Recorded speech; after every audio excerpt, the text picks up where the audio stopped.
Hello అండి. మీ ముగ్గురికి అండి నట్లు కమల్ హాసన్ గారు, సిద్ధార్థ రకుల్. తెలంగాణ చీఫ్ మినిస్టర్ రేవంత్ రెడ్డి గారు ఈ మధ్య సినిమా వాళ్ళకి ఏమైనా టికెట్ రేట్స్ హైక్స్ కావాలంటే ఆ సినిమాలో నటిస్తున్న వాళ్ళు ఏదైనా ఒక వీడియో చేయాలి అంటే డ్రగ్స్ ఎగెనిస్ట్గా. వినిపించలేదు, ఇంకొకసారి చెప్పండి.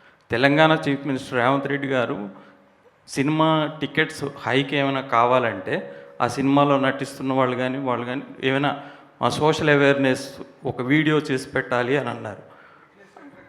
ఎగ్నిస్ట్ డ్రగ్స్ ఏదైనా సోషల్ అవేర్నెస్. అయితే నటులుగా మీకేమైనా సామాజిక అంటే బాధ్యత ఉందా అసలు మామూలుగా? సార్, నా పేరు సిద్ధార్థ్ అండి.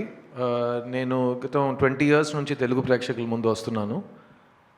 ఫస్ట్ తెలుగు సినిమాలో ఒక కాండమ్ చేతిలో పట్టుకుని ప్లీజ్ యూజ్ కాండమ్ అని బిల్ బోర్డ్స్లో నా ఫేస్ వచ్చినట్టు నేను గవర్నమెంట్తో కోఆపరేషన్ ఇచ్చాను.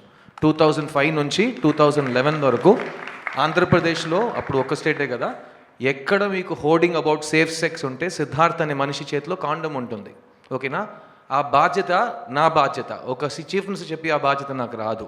అట్లాగే ఒక యాక్టర్కి బాధ్యత ముందు నుంచి ఉందా అని ప్రశ్నానికి నేను నో కమెంట్స్ అని చెప్పాలి. ఎందుకంటే అది ప్రశ్నానికి నాకు I don't understand it. Every actor is socially responsible. We do things based on hour conscience. Whichever CM requests us to do something, we will do it. No CM has told us only if you do this, we will do something else. So Kamal sir, Rakul, you don't need to answer this question. Next question, please. Shankar sir.